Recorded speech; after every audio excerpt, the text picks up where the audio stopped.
日本它这个时候亮剑启动了40年来最大的军备扩张，是它在台湾周边打造的飞弹群岛，包括了反舰飞弹阵地、雷达塔、弹药库、电子战的设施，要吓阻大陆武力威胁，等于把战场也推进在台湾跟大陆的家门口。所以与那国岛距离台湾这么近，你在上面真的放上飞弹的话，那就是挑衅。目前我们所知道是石垣跟宫古这2个岛，的确有12式陆基对舰飞弹已经部署上去了。他们部署上去其实有2-3年的时间，可是与那国岛不一样，你如果真的部署上去的话，那就验证了高市你的台湾有事论，台湾有事，日本就有事。观众朋友，今天节目特别要来关心到是中俄这一回强势的压进了第一岛链的战场曝光了，今天会帮观众朋友来特别做解读，包括了大陆解放军最近的动作非常的多，辽宁号狂刷100架次，超高音速导弹也下杀，这个画面也曝光了，再加上中俄最近做的反导弹联合开火，日本最新消息今天会来带观众朋友看到是新建在台湾附近新建了飞弹岛，压境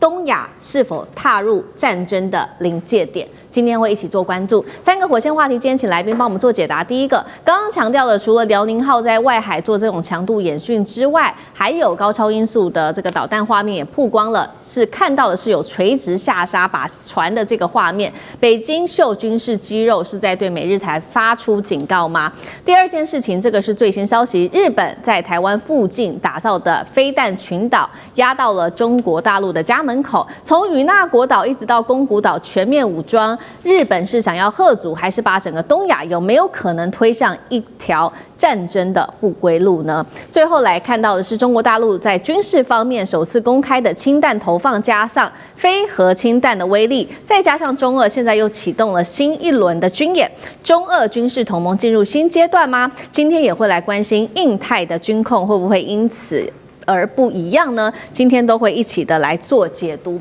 赶快来看到，在这一场中日冲突之下，日本防卫省的最新示警，包括了辽宁号在6号到7号，我们上次跟观众朋友报告过，突然间是在这个冲绳外海这边狂刷了100架次的舰载机，还有直升机之外，歼15也对日本的 F-15雷达做照射。最新还有这个就是北京的，另外在微博解放军放的这个 MV 叫做《箭在弦上》。我们请导播也带我们来看这个潜艇集群是一字排开，高超音速反舰导弹直接在上演震撼的画面。从画面中，我们等一下也可以逐渐来看到，是从高空有一个垂直下杀的这个砸中靶船的一个画面。专家特别针对了这个影片也做了一个分析，认为这个影片就是在针对美日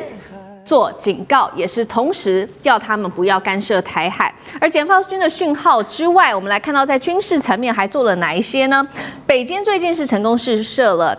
爆了它的这个新型的非核氢弹，可以燃烧超过1000度，火球持续燃烧2秒以上，高热加震波可以定向的攻击掩体跟建筑，目的现在说就是要在打城市战中打击台湾的防御能力。节目一开始要特别请教大使怎么看刚刚特别看到的中国大陆公开它的潜艇集群之外，还有这个导弹垂直下杀的一个画面，剑指美日台做警告吗？会不会让台海风险再加剧？大使怎么看？对，我想最主要，中国大陆为什么会亮剑啊？其实这些都是既有的武力，既有的这个新的装备啊。那你说中国大陆有70几艘的这个潜水艇啊，本来就是区域里面最强大的一支潜水艇。那它为什么要在这个时候啊，把它这个阵势摆开？这个在中国大陆军事术语叫亮剑。亮剑就是当受到威胁，或者说受到某种压力的时候，或者有一些关键时刻可能要发生，中国大陆会先把武器先亮出来。为什么？这个就亮剑，就是让你评估，免得你会做错误的判断。也就是说，你搞不清楚中国大陆现在武力到什么程度，那就先告诉你，然后呢你自己评估，免得有这个武器，结果对方也不太清楚，或者说故意搞不清楚，然后呢做了一些挑战，然后发生冲突以后，那冲突一定会造成损失。所以大陆的战略是先让你知道我的武力在哪里，让你自己评估，让你知难而退啦。那我想它最主要还是针对日本，因为这个11月7号高市早苗的这个发言啊，那事实上的话是对在陈平时期对中国大陆，那么公然这个等于就是说要做出行使武力的威胁。那这个中国大陆事实上的话，当然就一定会强烈回应。另外一个就是说，对于过去其实从2016年就开始的日本的再武装，那到现在，那么高市早苗的极右势力上台以后，他不但这个对中国大陆进行武力威胁，明白表示说他要干涉台海未来的发展其实台海两边他都知道不是日本的，都是属于中国的。他事实上他的所有的文件都承认，对，1972年、1978年。他都认为台湾是属于中国的，对，所以就变成就是说，那他现在就是管你是中国还是哪里，他就是要干涉，而且就是说你发生事情的话，我就要行使怎么样这个所谓的集体自卫权啦。那这个情况之下，中国大陆是认为说这个那么日本的高市早苗政权，事实上正在把日本的军国主义的这一套这个整个的思维跟做法上，在高度的怎么样复刻，而且高速往军国主义的这个方向去推展。那另一个方面就是说，另外一方面，2次大战以后所建构的整体的国际秩序，日本是一个挑战者，他不愿意接受。在领土的安排上。在对日本这个国家的约制上，因为2次大战这个联合国的宪章事实上有所谓的什么敌国条款，也就是这一些当时的这些发起战争的战败国，他不能够再恢复军国主义的作为。那德国不能恢复纳粹主义，日本不能恢复军国主义。如果恢复军国主义的话，敌国条款就说那个时候的5强国家，联合国的5强国家可以不经过所谓的这个安理会的授权，就直接对日本采取这个军事行动。所以这些情况之下，中国大陆最近就把它的这个高超音速武器，而且是对这个水面上的这个目标进行这个攻击的这样子的一个镜头就播出来，而且也很罕见的把这个潜艇浮上水面，一个舰队展示出来。那这就是亮剑，最主要就是亮给日本看，然后要震慑日本。然后让日本知所节制要不然就是说，如果日本再往这个路上走的话，那未来跟中国大陆一定发生武力冲突。那么另外一方面，日本现在连非核3原则也都要放弃，对，那日本变成一个核武国家的话，那东亚就永无宁日了。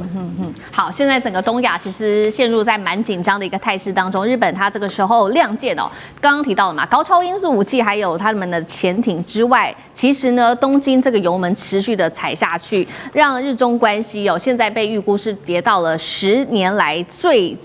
冰点的此刻，因为他现在正式的，这是最新消息，今天的新闻启动了40年来最大的军备扩张。我们来赶快看到这个消息，是他在台湾周边打造的飞弹群岛，沿着大约是160个岛屿组成的琉球湖线，陆续在这边新建各种的阵地，包括了反舰飞弹阵地、雷达塔、弹药库、电子战的设施，要吓阻大陆武力威胁，来自于日方的说法。而在台湾的东方，只有大概110公里的与那国，更被打造成最前线，被当作是火力哨站，等于把战场也推进在台湾跟大陆的家门口。这一波飞弹群岛化是真的能够吓阻大陆，还是把东亚推向另外一场军事战争当中？干哥怎么解读？因为与那国岛距离台湾是最近的，才110公里，所以你在上面做什么事情、动什么手脚，那都会被当作焦点来看待。那最近呢，因为他们在与那国岛已经真的就部署了雷达站其实与那国岛本来是没有军队的，但以现在严格来讲的话，也不叫有军队。他们的那个海军陆战队最多是部署在冲绳，也就是说在琉球。所以与那国岛距离台湾这么近，你在上面真的放上飞弹的话，那就是挑衅。目前我们所知道是石垣跟宫古这2个岛。的确有12式陆基对舰飞弹已经部署上去了。那他们部署上去其实有2-3年的时间，可是与那国岛不一样。你如果真的部署上去的话，那就验证了高市你的台湾有事论，台湾有事，日本就有事，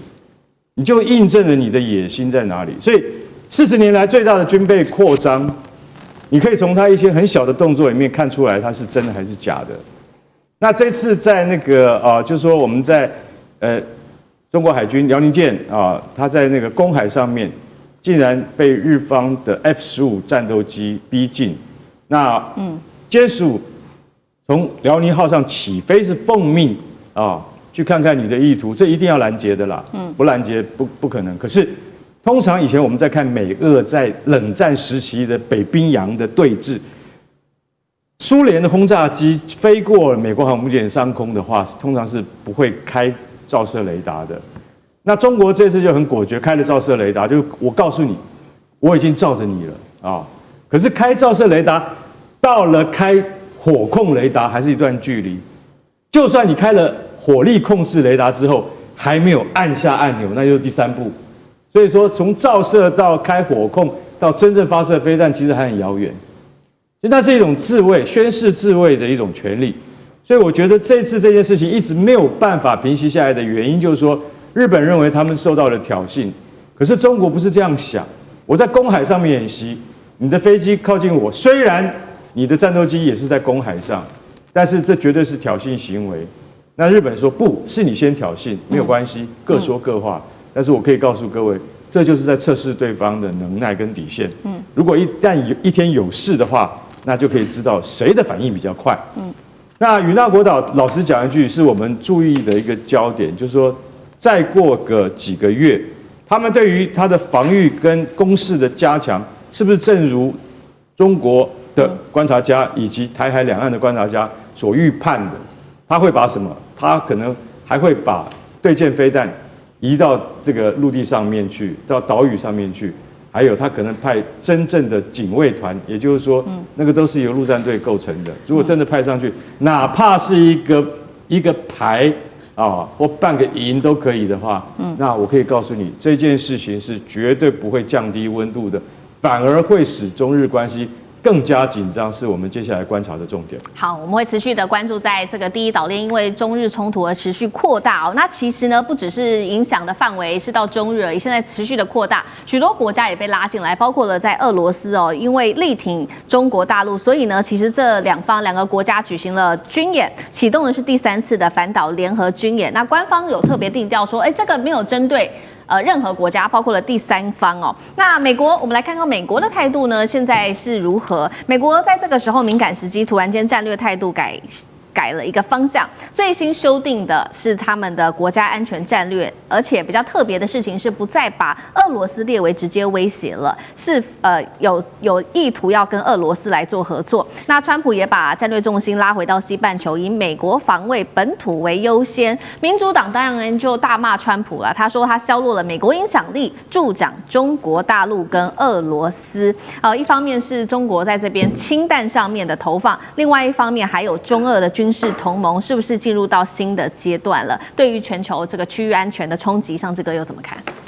美国这次这个所谓的安全战略的这个白皮书发布，它当然真的是对于美国长久以来的这个全球观，它还是有很大的调整。当然，特别大家关注到说美国跟俄罗斯以及美国跟中国之间的关系。那在此延伸之外，也不得不说，在俄乌战争之后呢，中俄跟俄罗斯的这种紧密，所以无上限，包括中俄的所有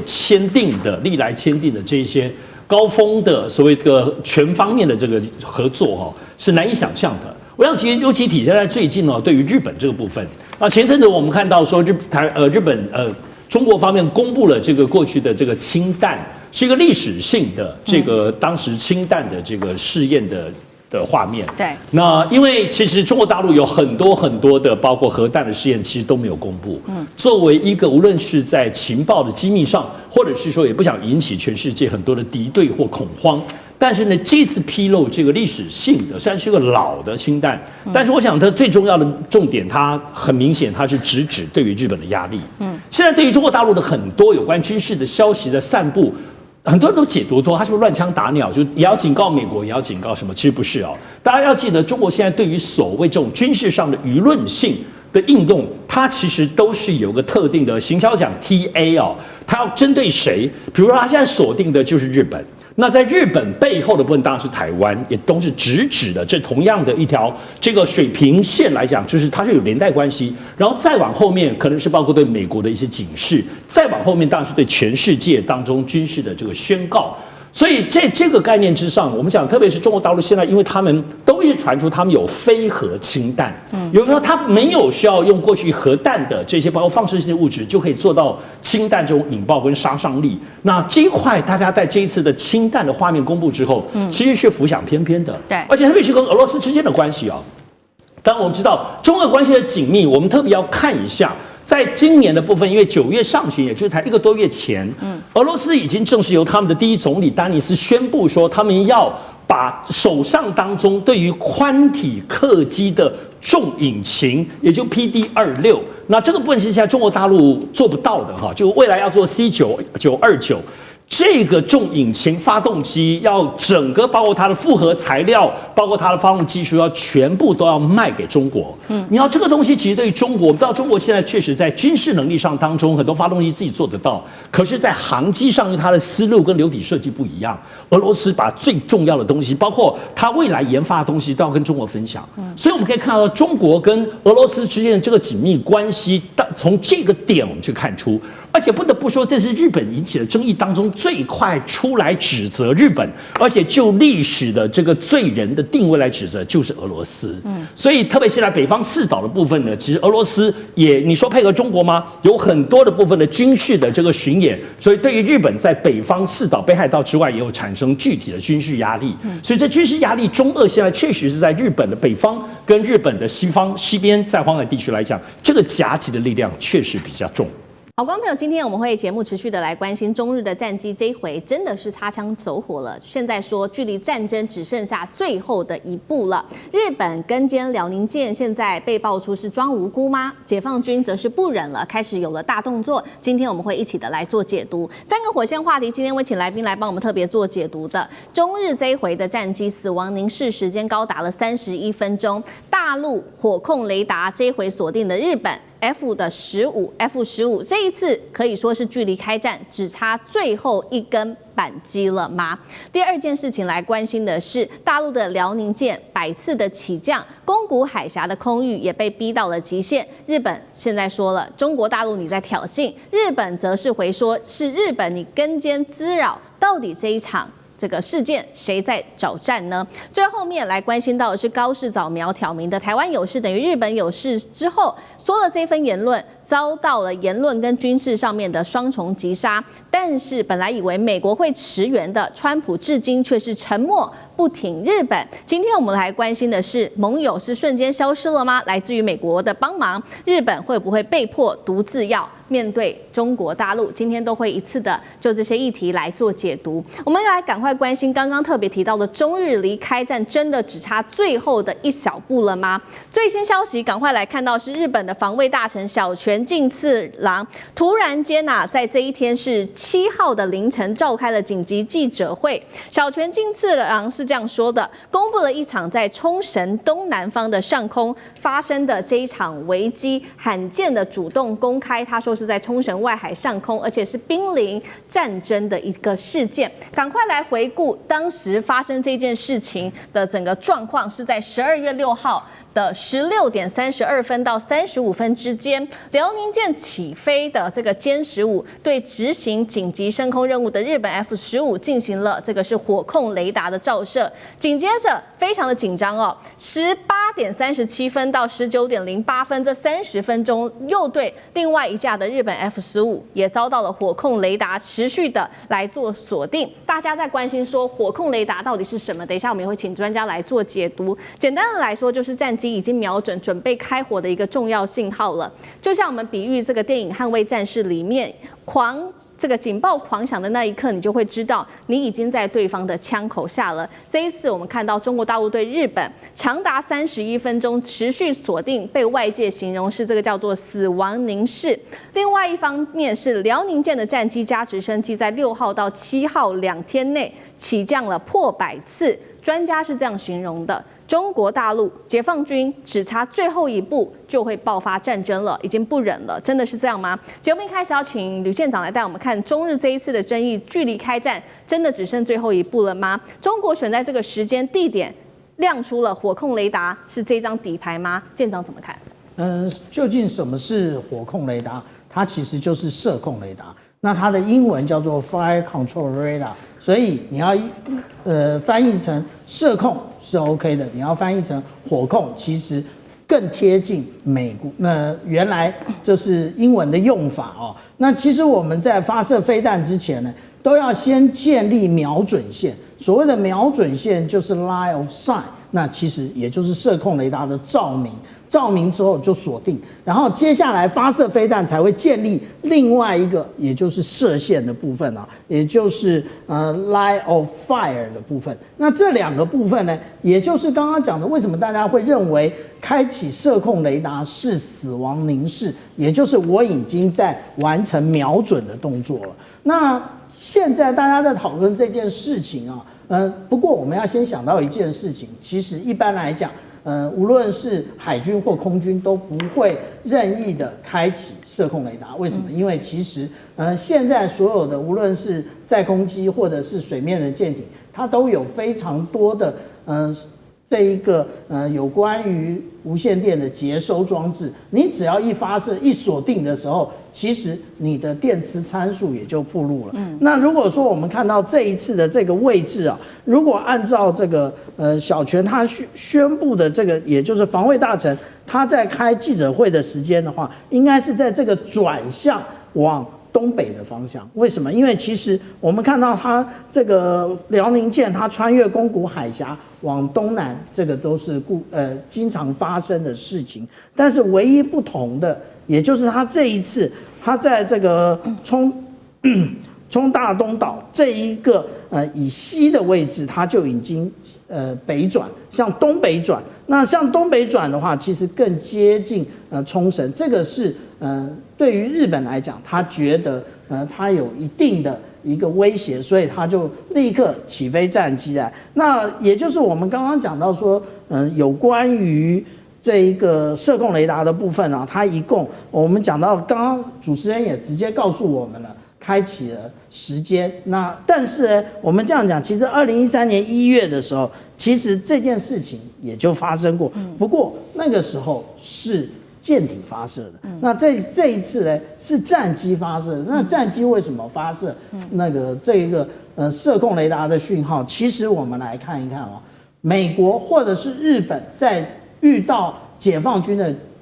各型舰艇，包含航母舰打击群的时候。他们是怎么样一个应对？我们可以看到，在2021年的时候，他们是如此应对，也就是他们认为说，这没什么，而且他为什么穿越这整个的一个打击群的一个平位，然后进到这么近的距离，大概就是不到3000码的距离啊。那这个是我们看到美军其实。它是一个比较挑衅的作为。那我们在之前呢，也就是在去年的1月的时候，我们看到这个是南昌舰，它得到了10代楷模。那它为什么得到10代楷模？其实跟这一次的感觉其实可能很像啊。也就是说，来了2架的外国的战机，然后不断的逼近，那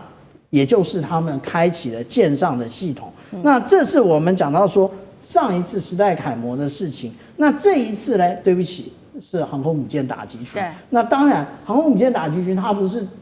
当场起飞，它是原来就有载空机的，也就是我们讲到的 CAP， 也就是雷达的这一种巡弋的在空巡弋机。那我就直接的派这个1批2架次直接去拦截，而且我们其实要特别注意一点，它其实在视距外。就已经被锁定了，意思是什么？中国大陆其实是非常的，对于这件事情，它已经非常的有它的警觉心，而且它绝对不让，类似我们刚刚看的那个伯克级驱逐舰，它的舰长翘个腿，然后在那边，然后做这个如此的事情啊。那这也就是我们讲到说，这一次的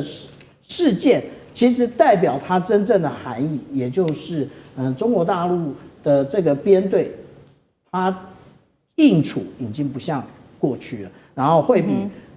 比以往来的更为强硬。好，中国大陆已经蓄势待发。那针对这一场战事，有人说是不是一触即发？现在双方中日双方则是互控，是你先挑衅的。我们来看到大陆方面说什么，还有日本方面又说什么。先来看到日本的小泉进次郎是立刻痛批说，中国大陆的动作是极度危险的。那首相高市早苗也强调说，我们冷静，但是会坚定的来应对。外务省也直接就召见了中国大陆的大使来强烈的抗议。中方的国防部长张小刚则是强烈的反击，他说：“我们辽宁舰在这个宫古海峡以东训练是符合国际法的，日本你才是恶意跟监。”然后也指控日方多次的派他们的 F-15来闯入演训区，痛骂日本是贼喊抓贼。倒打一把，这个辽宁舰百次的起降，中国大陆跟日本现在互相在痛批对方，到底是谁在挑衅？委员怎么解读？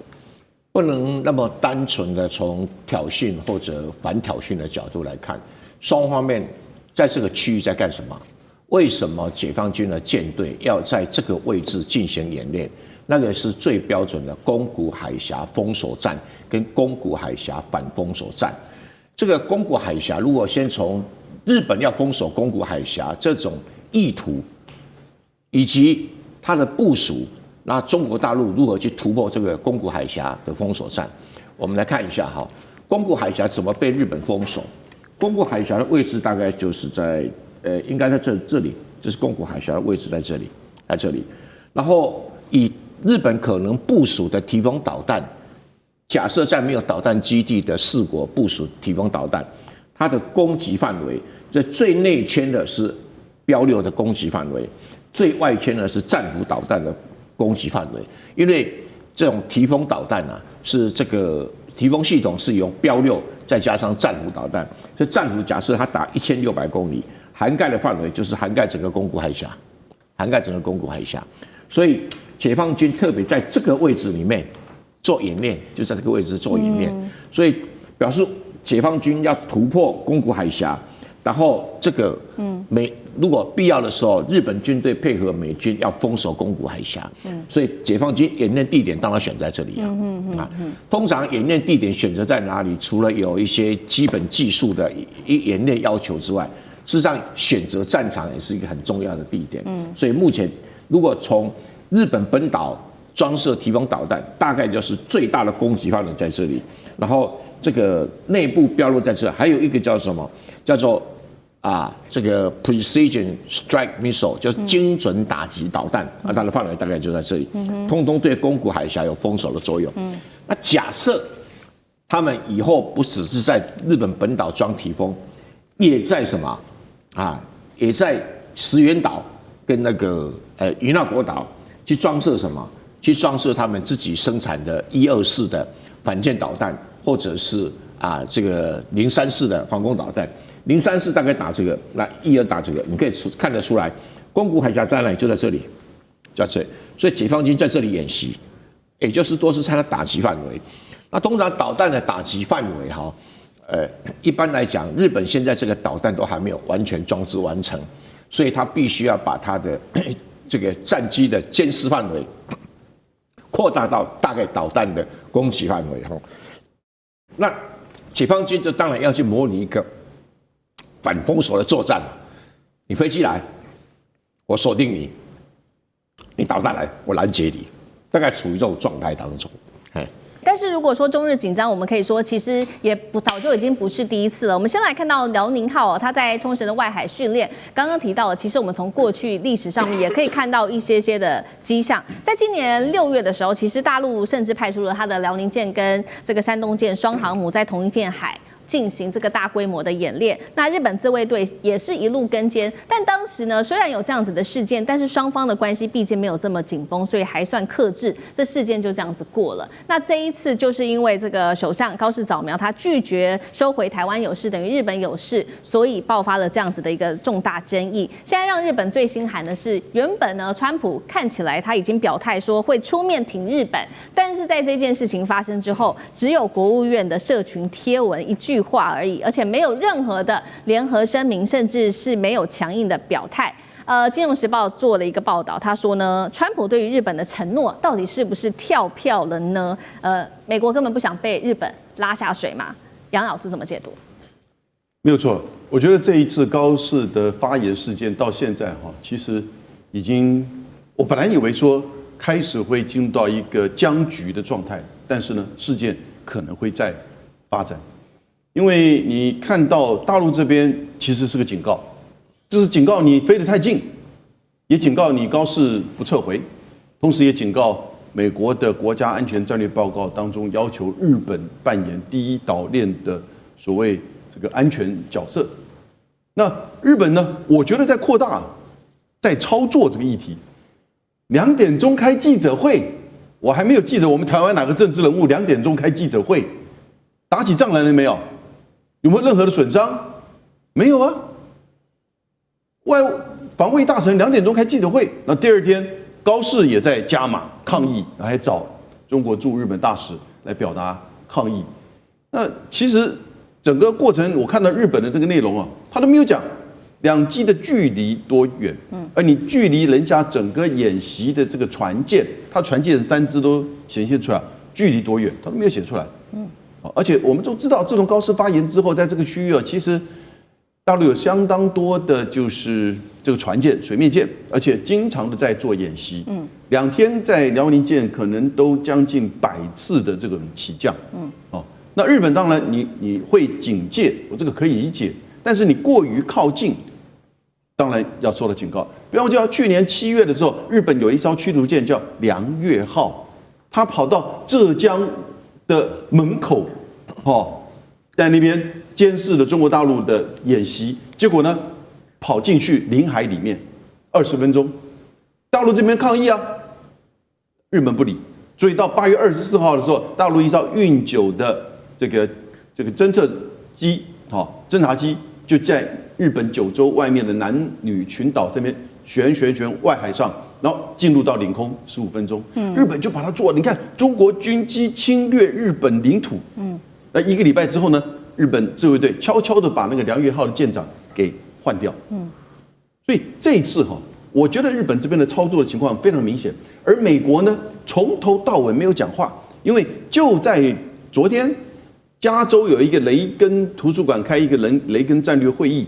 同时美国的国防部长还有美国的参谋联席会议的主席都到了，参谋联席会议的主席都还被记者问到，你对这次的中日紧张的看法，他完全没有提到中日紧张，也没有提到日本，他只说中国的军力的发展，然后走向一个全球的布局，好像还蛮正面的。美国现在的态度基本上我认为2句话，美霸退出西太平洋，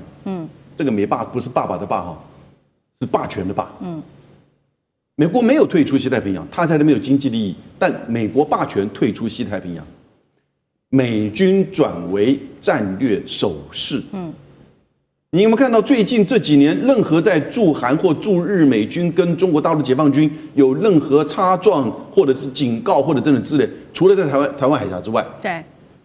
都是日本。所以日本的角色现在变得好积极。小泉进次郎，当然我个人觉得他也是为他想做下一任首相做准备，因为他知道现在日本整个向右转、保守化、反中的氛围，所以这种民粹操作在晚上2点钟开记者会，我就觉得真的是可以到达这种地步。但我必须要讲中国大陆的那个海军的发言人到第2天的12点45才一个公告出来。其实国际媒体跟所有的华文媒体都已经照日本的讲法写出来了。到了当天的下午，到现在我们才了解，其实真的不安全、不专业是谁？是不是日本你太过于频次过高的接近？而且你4点钟来一次，被照了一下之后，你6点钟再来一次，好像照得不够爽。因为那个所谓的这个火控雷达的照射，就刚才小丽娘讲得很清楚，因为它那个就是高频率的那个很容易过热。所以，当它一照射，跟就是导弹要发射的这个根本是等于是这个一致的，那个窗口时间很短。可是即使如此呢，在4点6点的时候呢，应该是说歼15上的飞行员用人工的卸弹，就等于是停掉那个飞弹发射的这个程序。好，一般的话，通常照射锁定飞弹发射，这大概是一个瞬间的。那但是呢，他用这种方式告诉你，然后呢，你4点不行，你6点再来一次，再来一次不就没事了吗？为什么呢？2点开记者会，为什么不选择3点好了？为什么4点？所以这个时间点，然后呢，第二天这样子，所以你看到美国的反应哦，其实让日本呢更为挫折感。美国就是没反应，而且再加上他们的讲的话以及那个国家安全战略报告，实际上所显现出来，美国在整个西太平洋已经开始在战略收缩、战略守势了。好，今天的3个火线话题，等一下请来宾来帮我们做解答。先来看到是中国大陆这一家名气，它要量产的是7马赫的反舰飞弹。根据了解，反舰飞弹一旦成型的话，西太平洋的飞弹就会进入到了淡海的时代，包括了整个冲绳、西日本跟台海会全面的掉入火圈当中吗？这是第一个。第二件事情，我们今天会来关心的是北京另外启动的限日令，包括了滨崎步本来要举办的演唱会临时被砍卡了，现在被视为是羞辱性啊，中国对日本的羞辱性开到最大。第三件事情，今天也会来关心到的是新加坡的总理黄循财，他一句话要中国大陆放下对日本的历史仇恨，惹怒了中国，新加坡因此被卷入在中日的战火当中。真的吗？黄循财是偏袒日本吗？还是被香港媒体给误解了呢？今天就这3个议题，我们都会一起的来做关注。中日之间的这一场政治间的战火，一路现在延烧，不断的狂烧到了军事，甚至到了国际舆论战了。先来看到刚刚特别提到的这一间公司是来自于中国大陆的名气凌空天行，正是在军事领域，他们推出了超音速的反舰飞弹。这一款飞弹叫做御空己1000。先来看到它的这些基本档案，因为它的基本档案是直接让周边国家背脊发凉。先来看到它的射程是达到了1300公里，速度7马赫，而它的造价根据了解是70万人民币，只有传统飞弹的1/10。最可怕的事情是，它已经完成，可以做到量产，而且非常的便宜。另外，在官方发布的模拟画面中，多枚飞弹是直接锁定在日本的名古屋，还有东京周边等等的地区。尽管东京距离中国沿海1600公里，其实是已经超出了这个射程，但是根据了解，它还是足以覆盖日本多个地区，从这个美军的基地这边的冲绳，一直到九州4国，还有本州西部，根据了解都是可以做覆盖的。节目一开始，我们要来特别请教舰长如何看了这个低价量产的这一款飞弹御空己1000会如何改变整个西太平洋的飞弹规则？这一款飞弹可以直接对准冲绳美军基地、西太还有台海，对他们的威胁到底有多大？甚至有办法威胁到东京吗？舰长怎么看？如果我们从它的一个公布的画面来看的话，其实它的准度是100%的哦，它直接的命中这个目标，而且他说，从就是我们看到现在这张图啊，从发射，那我是没有截这个它命中的图，那可是他他特别强调，从发射到命中这2张的过程啊，其实代表都是实际上拍摄的，而不是使用动画啊。那但是其实它最大的效果是，其实它是民间公司产生的，它不是一般我们所看到的中国大陆国企所产生的啊。那它其实有几个部分，以前我们都谈到这一种高超音速飞弹的话，其实它多半使用的是这种耐热的，无论是陶瓷或者是它的一个耐热的钢板啊。可是它这一次我们讲到这个凌空天行，它用的是水泥，大家想都没想到，它用的是一个发泡的水泥的材质。那其实它这里也已经告诉我们说，它的也就是拦截的方式啊，到底是如何？也就是它到达了目标区之后，它会自动的打开 Seeker 那寻标器，然后来辨认目标。那也就是我们一般认为它攻击的应该是航空母舰，可是他如果这样讲的话，那代表不一定哦。他可能先攻击的是我们讲到的防空指挥舰，一旦防空指挥舰被瘫痪之后，其实航空母舰被命中的可能性更高。那另外，他在这个CG 里面，他特别强调另外一件事，也就是它可以自动躲避这个威胁。也就是说，它是如何测得说这一个航空母舰打击群它的一个征收范围，这又是另外一个部分哦。那它为什么可以造价只是过去这一些飞弹的1/10呢？因为它用的都不是我们一般所用的军规的商品，例如说他讲说，他使用汽车用的这些缆线来取代航天级的这个缆线。那另外呢，他使用工业的标准的一个料件，例如说各种的螺丝啊，然后来取代航天的这个部分啊。也就是如果我们来看到这个很类似的一个产品，像东风17啊，因为我们刚刚看到它前面就是一个乘波体的一个构型，那这是我们看到的东风17。那东风17它的射程可比这个远得多，也就是它的射程在1800公里到2500公里之间。那这一个也就是同样的，我们刚刚讲到的日本的各个的一个从北海道南到这个与那国，其实通通都是范围之内啊。是，而且它为什么我们刚刚讲到说这一个御空级1000它会有如此的想象，也就是说，其实它采用了非常多这个军用的思维，但是不是军规的产品啊。那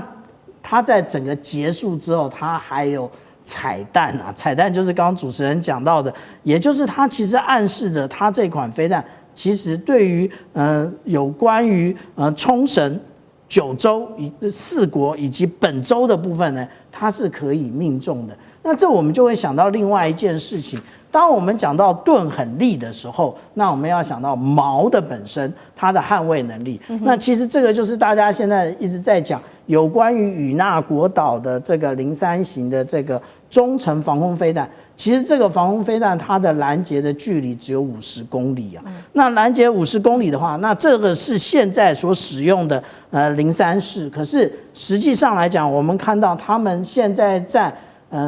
西南诸岛用的已经不是原来那个03式的部分，而是有新的一个弹翼的结构。那这种弹翼的改变之后，可以使它的那个转向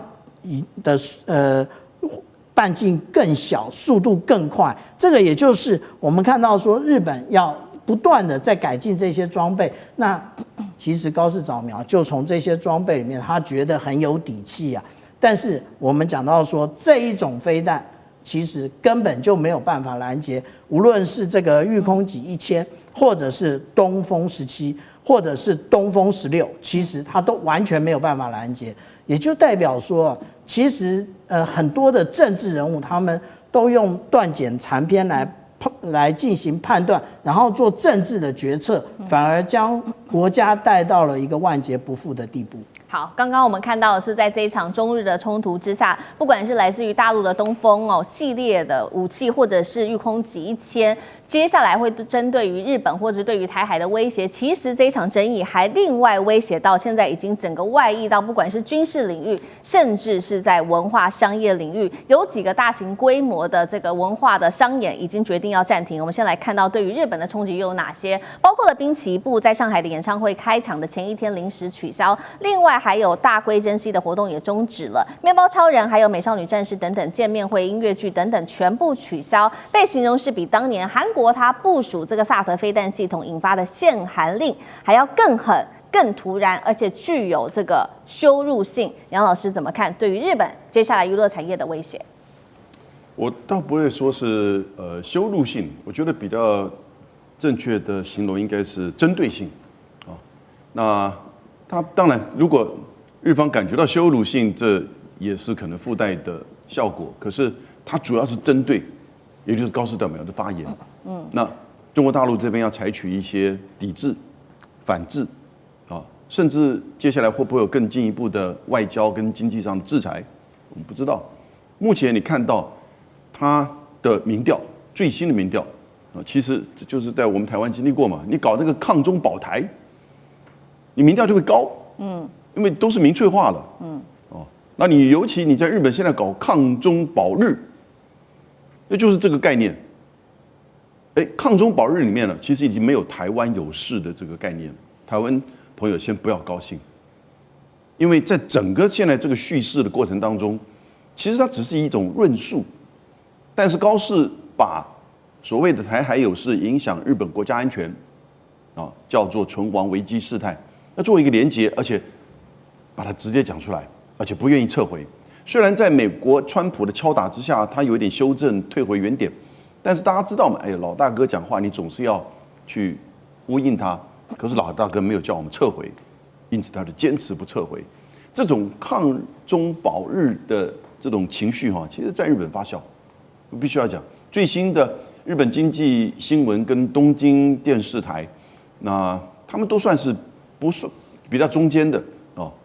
就是这个媒体立场上没有说偏左偏右。高市现在支持率75%，这已经不是什么小权支持率了，它已经突破小权天花板了。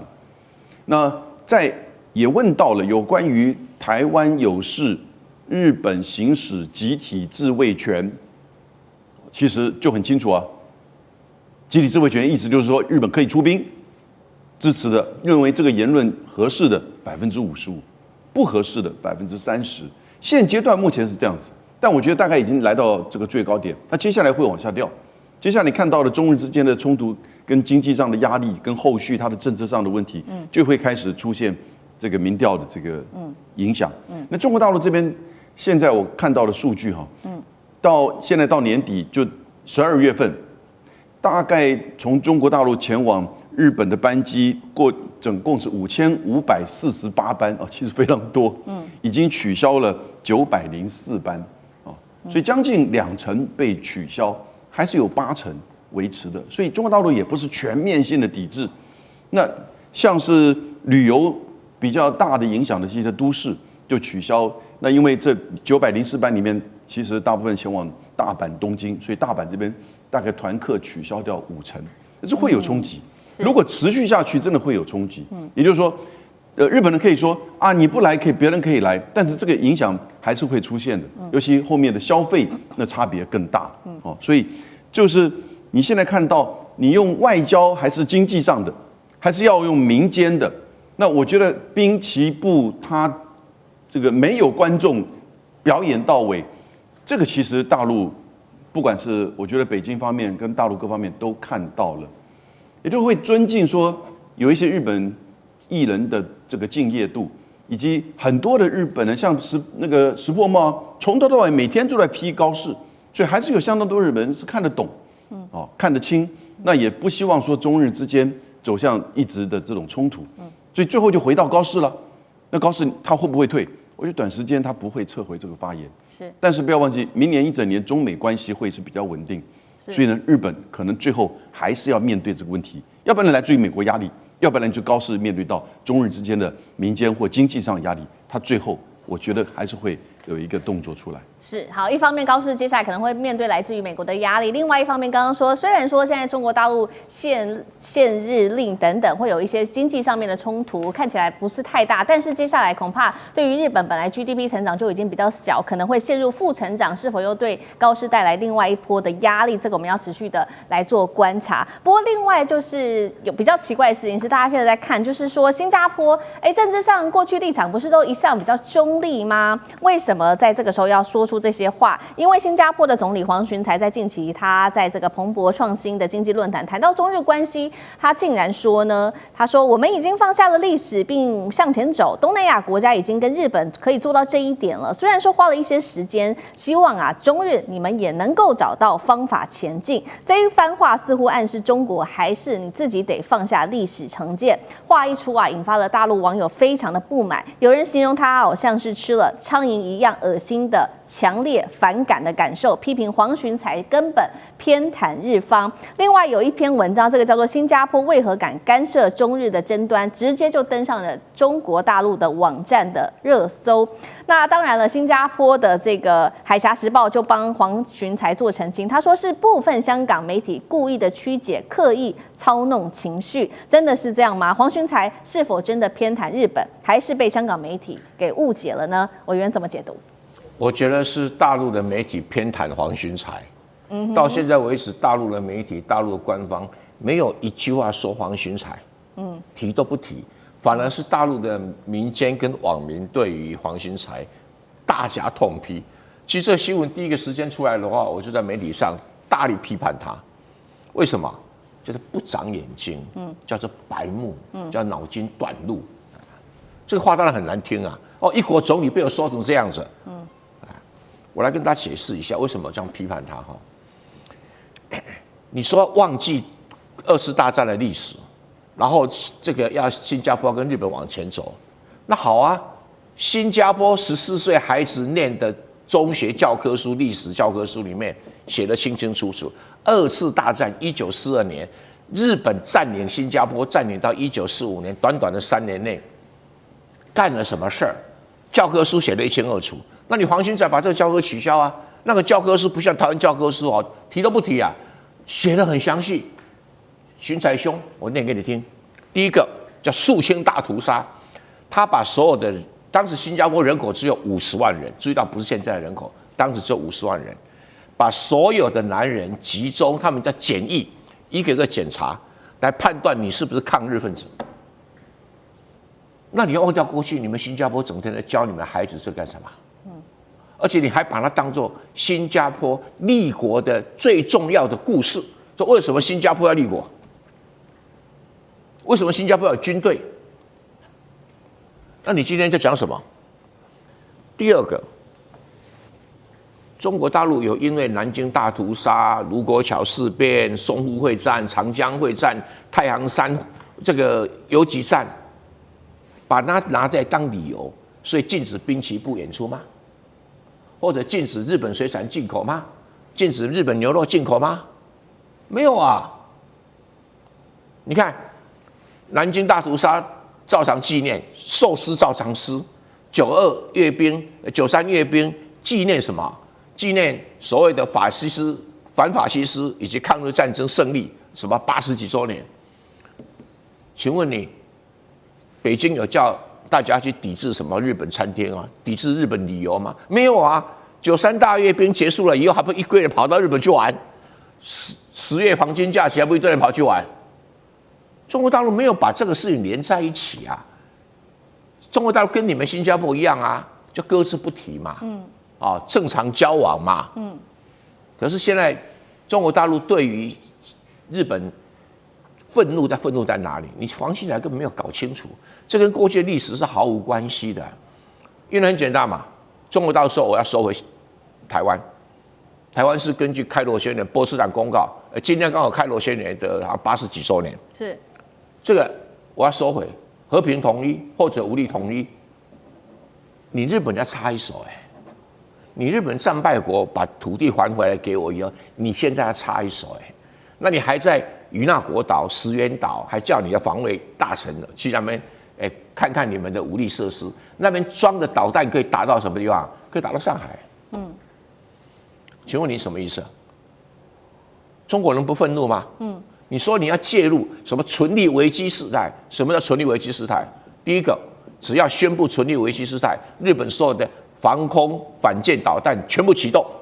第二个，它的神盾舰在横须贺、在佐世保的神盾舰跟驱逐舰全部出海，进入战斗状态。它的反潜机立刻在台湾海峡、在巴士海峡、在宫古海峡、在西太平洋布下反潜线。最后一个封锁宫古海峡跟巴士海峡。请问你，这是你们自己写的啊？我没有冤枉你哦。存立危机事态，日本自卫队要干这个事情啊。那中国会怎么想？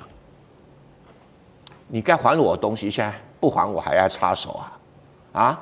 那是准备2次大战还没结束的样子嘛？是啊，所以敌国条款就出来了，联合国敌国条款就写这些事情啊。你战败国该履行的东西你不履行，我就有权利打你啊。那更扯的，其实我觉得中国反应还蛮温和的。你看这2天中国已经没有什么太大，高市长嘛只稍微退了一点点，中国那个反日气氛就开始下降了。我一点都不冤枉中国大陆啊！你们日本把中国大陆逼到墙角，什么逼到墙角？你不是还在韩国啊？高市长们还跟习近平讲，我们要战略互惠。你用这种方式战略互惠啊？那你不是整整打习近平跟中国一个大耳光吗？都还要解释吗？那你黄继诚在讲什么？你根本搞不清楚状况，你搞不清楚状况。堂堂一个新加坡总理，新加坡总理给人家的印象中非常精明，处理问题啊，像这个快刀斩乱麻，都很精准。你完全搞错了问题啊！那你新加坡海峡时报，那当然是新加坡政府控制的报纸嘛。你说批评香港，港媒批评你啊，或者台湾我们这几个人批评你啊，也不会伤到1毛。你现在还不承认错误，还叫海峡时报出来洗地，那当然香港的媒体更愤怒。可是大陆的媒体静悄悄的，静悄悄的。哎，大陆你好人不要做到那样地步好不好？